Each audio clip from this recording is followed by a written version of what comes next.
This is an item that Cricket Cole brought in for me to look at. It's called Done in the Open, drawings by Frederick Remington. This is from the early 1900s, and there's a lot of interest in Western memorabilia right now, so Remington would definitely be in that category. I was able to locate about 20 of these that have sold recently, this book, if you will. They're selling anywhere from about $50 to $200 a piece right now based on condition. And pretty much every appraisal I do, I try to use the word condition. That makes all the difference in the world in terms of value. You might have two identical items. One is in poor condition, one is in pristine condition. They're going to be miles apart in terms of value, in terms of what a collector would pay for it. Other things that are selling right now, what I've noticed in the business, someone brought in this morning a Bible. And typically Bibles do not sell for much, but the one that was brought in was actually a salesman's sample. And in the back of it, it had a list of names from this section of Kansas of people who actually bought that example from the late 1800s. And that's what people are really into, local history items, items that have personal significance like that, with all those family names listed. That really increases the value of an item. I found two of those that have sold recently. These, like this one? Yep. One sold in 2010 for $150. Another one that was circa 1896 sold for $190. And that was in 2011. Your Smith & Wesson, that pistol, 1861, 1874, is what I could find for the dates of manufacture. That is an early serial number. I found three that have sold recently, and it's condition. Yeah. You know, this one was, the barrel's rusted, brought 450. One sold for 1,400 last year, so. That don't have no pets, I don't think, on it. No, I mean, that's a good, clean gun. I mean, this is, you know, condition-wise, it was definitely as nice as either one of these that brought over 1,000. So, well, I think I got took on that one years ago. This one here, I think I might have made it. Yeah, yeah. So yeah. It evens out that way. So, yeah. Okay. No, that's a good little gun. It's got, I mean, I'd say those are the original grips on it, and those are rosewood grips. So, yep. Okay. So, good enough. Yeah. Thank you, sir. Yeah, thank you. A lot of them. It worked out. You guys were the first. I just start with number of eBay examples. Okay. And eBay's a monster. Mm-hmm. And I tell people to be really careful because so much of the stuff on there is fake. Right. And I use it a little bit when I do appraisals, but I think more importantly, I just use it to try and find examples and just to show people what's really rare. Mm-hmm. For posters, that's not a real good example, but I just toss the number in there. But like people will bring me depression glass. Mm-hmm. And, you know, they bought this stuff 10, 15 years ago. Well, I'll say, get on eBay and search for depression glass, and there's like 50,000 pieces of it. So, but what I do as an appraiser, I basically buy data. Mm-hmm. And so I have subscription sites as an appraiser, and then I can log in and search for stuff that's sold. So I found... In what time frame? All these would be like probably within the last 5 years. Oh, okay. So, I think like there's one that you guys have. Mm-hmm. Mm-hmm. So that one sold for $50. Much of it is just, it's based on condition. The posters that are in better shape bring premium prices. So if they're stained or torn or something, so there's, I think you guys have that one too, yes, don't you? I do. With Yeah. the Navy. Is that right? Yeah. Our home defender. See, that one sold for $225. So those are just the two examples I jotted down for you. That would probably be a pretty typical range for World War I posters. Probably about $50 to $250 a piece for them. the World War II posters tend to bring a little bit more, and I think why is because they're a little bit more offensive than, you know, they say something about Hitler, or Oh, sure. you know, More a lot of them say controversial. something about get the Japs, or you Yeah, know, yeah, sure. they're a little bit more colorful in a sense. So, Right. But yeah, they're anything war right now is really collectible.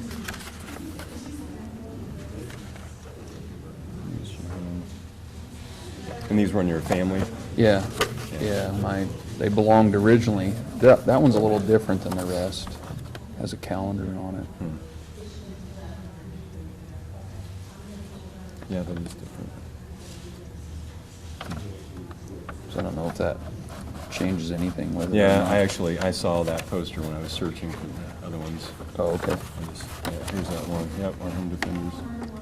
Yeah, so that was the one that sold for $225. Yeah, and again, a lot of that's the color. You know, the better graphics sell for more. Right.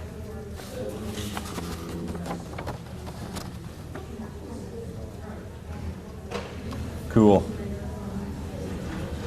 And they were just going to throw them out, is that, or cleaning out stuff. Yeah, well, Passed away. my great grandfather had them originally, and when he died, they found them and nobody wanted them. They were going to throw them out, so my dad took them. And then my dad died a few months ago, and we were going through his things, and best we can tell, when he inherited them from his grandfather, he put them in a box, and we're the first ones to dig them out of the box since Yeah. he got them several years ago. Yep. So. Yeah. You know, in terms of the preservation of them, you know, if you frame them, just put an acid-free back in it, and I would never have it in the sunlight because they would Right. fade quickly. But Right. other than that, I mean, they're in good shape. So Now, hypothetically, we wanted to sell them. How do you go about that outside of eBay?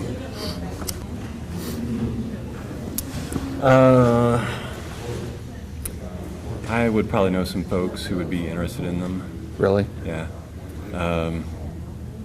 If you can just grab one of my cards Okay. if you want to, just email me. Okay. Yeah.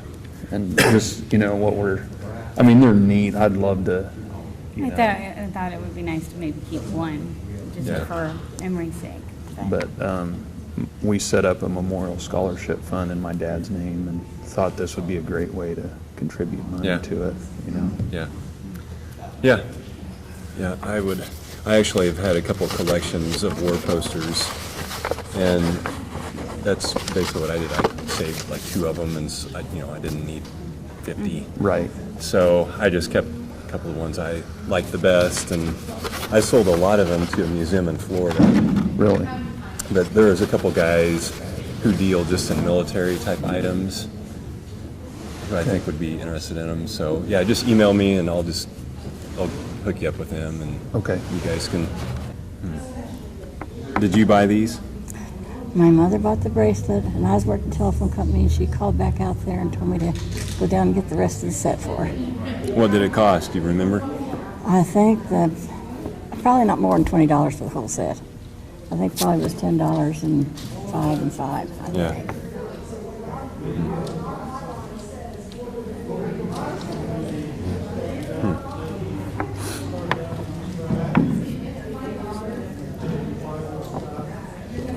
Oops.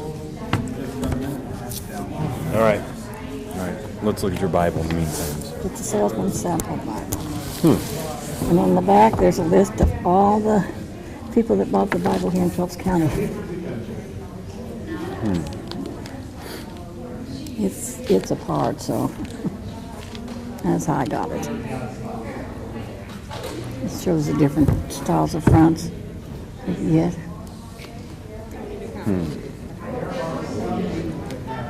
How did you come up with this? I bought it at a garage sale.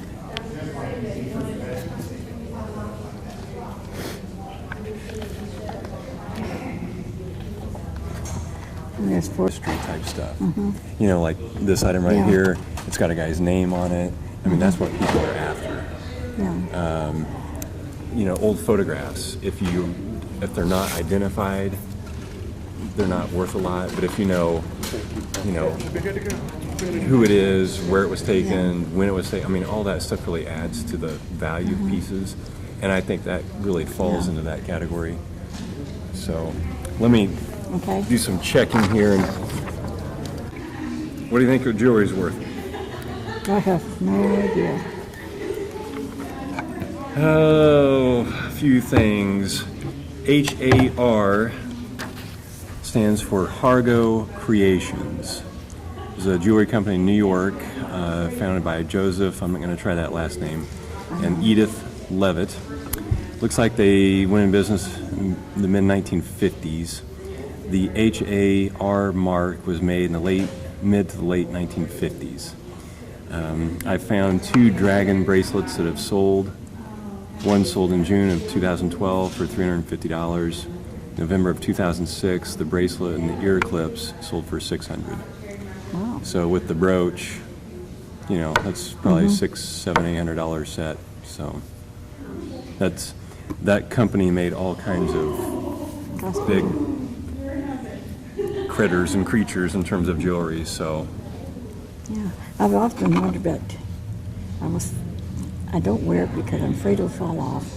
If I got a little chain fastened to it, but nobody wants to touch it. Yep. No, that's a very good set. So there's a few pieces of that pattern on eBay right now. None of it has bids, but it's all priced quite high. So, and eBay's, you know, people have to be careful with. Yeah. There's a big difference between what people ask for something on eBay and what it actually sells for. Yeah. So, but those are actual sold prices. So, your salesman sample Bible. One sold in February of 2012 for $275. Another one sold in August of 2007 for $50, and one just sold in August of 2010 for $500.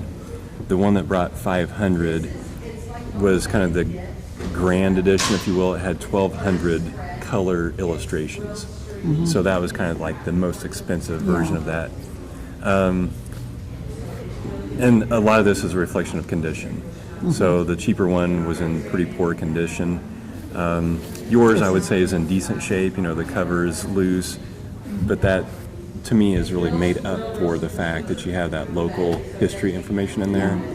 So it's just a neat piece. I mean, I would think it would bring a couple $100 pretty easy. So. And I was going to ask you another question. I can't remember what year, but I got autographs for my kids. Joe Lewis. He's in the Veterans Hospital in Denver. How did I go about just write a document letter saying? I know somebody said you document them how you got it is worth more. Yeah. Definitely, if there's any way, I mean, even if you just write a hand note with it, that would help support that. Because again, you know when and where, you know, the history behind it. Trying to think, I mean, the last time, I've tried to stay away from autographs unless I know exactly where they came from. So I know he said, I guess it's on an Antique Roadshow. Right? They said to document stuff like that. So. Yeah. Okay. So, I mean, you know who got it, when they got it. I mean, that just, even in war collectibles right now, for example, Nazi stuff is really popular, but even just American items, if you have a rifle from World War II, might be worth $500. If you know who, I mean, that might add $1,000 to the price. This is a German officer, he got it off. Yeah. So, because collectors go crazy for stuff that's attributed to someone. So, anyway, that's it. all right. What all can you tell us? That was my great-grandparents, No, it was your grandmother. grandparents, It was your grandmother's. my grandmothers. And they bought it for their daughter. Yeah, been about 1907. I wouldn't be surprised if it's even a little bit older than that, just judging from the carving. That spoon carving is typically a little bit older. I know they got a lot of stuff out there in 1904 when they went to the World Fair in Chicago. St. Louis. St. Louis, Yep. You know, I have little skillets to go with my stove in St. Louis, 19 something. 1904. Yeah. I'm surprised Rita gave me. The Singer models, kind of the same era, have been selling anywhere from $30 to $90 a piece. This one that brought 90 sold in November of 2007. The New Home version recently sold for $100, and one just like this sold in July of 2007 for $150. This, to me, looks like it's like the deluxe model, just the graphics. This one, even at $100, the case is very plain. So you have the Okay. deluxe model from 1900, I would say. So, Okay. but that's probably the price range you're looking at, in the 150 range. So, This is a pretty neat book. So is this one you did? yeah, All right. yep. I think this is great Aunt Martha. And she was born in 1861. She was in the census in 1940, still alive. But it's supposed to be hers. I just wanted to check. And if it is hers, then I would think it would at least be before the 40s anyway. And probably 20s or 30s. It almost looks like it has new lining in it. Well, let's see, yeah. I just don't know. I just can't remember. You said Aunt Teddy gave it to you? My aunt, yeah, How long gave, ago was that? well, it was like in the 70s or 80s or so. But her daughter, who had big problems, didn't want her to give it to me, and I didn't think I ever took it, but then here it shows up, so I don't know whether it's hers or if it's another one that I don't know. And I know that sounds crazy, but but it's the truth. Yeah. I mean, the outside definitely looks 20s, Yeah, that's what I thought. but I don't know, the inside is. And I thought the chain kind of thing was like, I don't know. I just thought maybe it might be, but I just don't know. So I thought you might have an search, idea. see if I can find that little tag. My eyes are buzzing. Yeah. I just printed you off a few examples, but let me search again in just a second. But one thing I do now with my appraisals, whenever I have the number of sold examples, that's as an appraiser, I have subscription websites that I can log into and search for things. So there's over 3,000 beaded purses that I search through just to find comparable examples. If you get on eBay, there's over 20,000 beaded purses listed. Oh my gosh. eBay is just a monster. Yes. Yeah. But the problem again with eBay is so much of the stuff is fake, Yeah. or it's been tampered with. So I use eBay to kind of say, there's a lot of them out there for sale, but yet Yeah, be very yeah, careful with yeah. it. So, but you I can see do, they've been yeah. selling in the $50, $60 range. I don't care at all for the see, this is that same kind of a chain and thing. I don't care at all the price or anything like that or value. I just wondered if it was that old so Yeah. that I would know it was really hers. I just jotted down a few things. There's 12 macaw made purses on eBay right now, which is kind of interesting. Another site, my writing is terrible, had a few, Saks Fifth Avenue, and then another company named Walborg. Looked like they made a lot of beaded purses in the 20s, 30s, and 40s, and they were all made in macaw. So apparently that was okay. the Well, place that's to good. make them. She so, lived in Chicago, and she would have been a high-end type person, yeah. So I mean, she wasn't going to make her own purse, that's yeah, for sure. yeah. There was one made by this company that didn't have that same pattern, but it was pretty darn close. It had those longer beads on it, so that might. Yeah. So it's pretty reasonable to expect that it was 20s or 30s. Yeah. Okay, good. That's Yeah. all I really want to know. Yeah. Thank you very Yeah, much. thank you. McCoy Pottery, founded in 1899 by James McCoy. kind of the big years from McCoy were the 40s to the 60s. And they just cranked out stuff by the thousands of pieces. This is probably when that was made. It kind of looks, it's got a 1950-ish look. The McCoy family sold in 1967, and the pottery stopped production in 1990. On eBay, there's over 7,000 pieces, but when you search for this 24 karat mark, there's only 19 pieces of it. There's a pair of those on eBay right now, and the asking price is $124.99 for the pair of them. But this style is just hard to sell right now. There's just, part of it is they just made so much of it. So, and you have 3 of them. Yep. So, yeah, they're just good old 1950s, it's a molded piece, and just mass produced. They could just crank that stuff out like crazy, so. All right. There you have it. All right, thank you very much. Yep, thank you. I surely have come with something you've never seen before. Oh. I wish some of my students were here.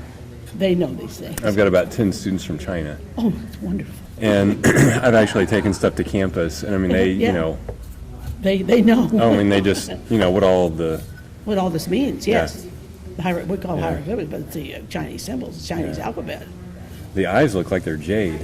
Yeah, I thought that too. Look again. So, They're bright green. See how bright they are? I wondered if they were emerald, the type of emerald that's cloudy, really cloudy. Maybe not. The green was awfully. I have some jade at home, and it's as almost a celery green rather than that Kelly green that I see in it. But it could be jade because jade comes in different colors that we don't see. Yeah. The old stuff we don't know anything about. yeah, jade really varies in color. Oh my, yes. Yeah, I didn't realize it was purple, but they're jade. It's lavender, whatever.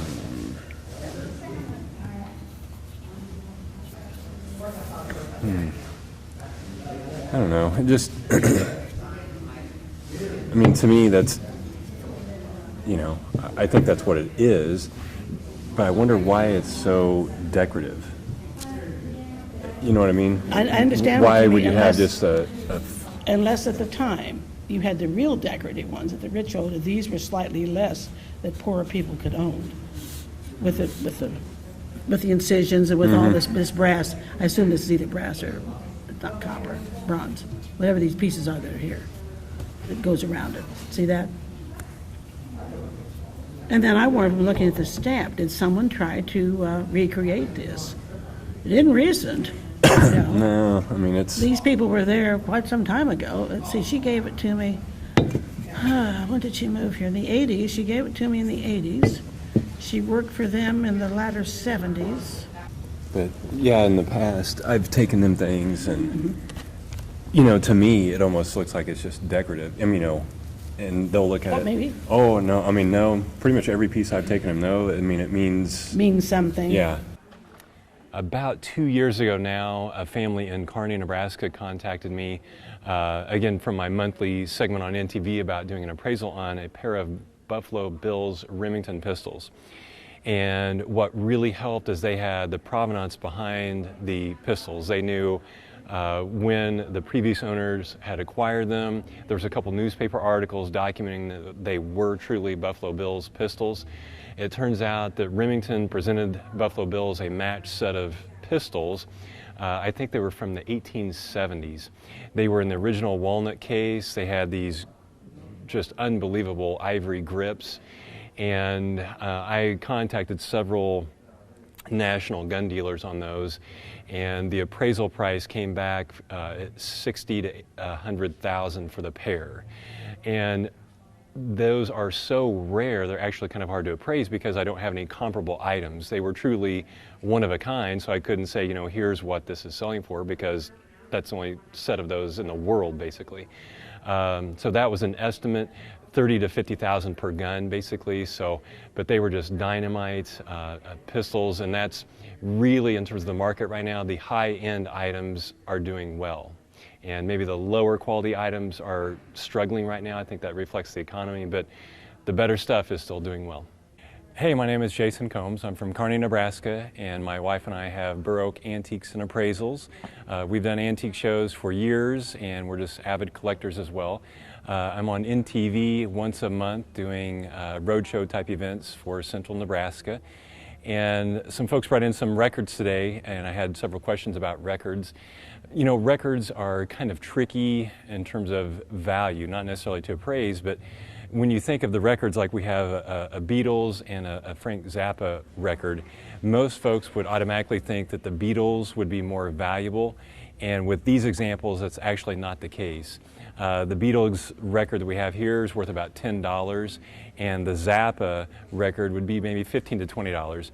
Part of that is a function of eBay. There's just so much stuff for sale on eBay, and there's many examples of these for sale on eBay, so that's always one consideration to take into account. So, but definitely the older records, maybe like from the 40s or 50s, the big name artists are the ones that are selling right now. So that's what I can tell you about records.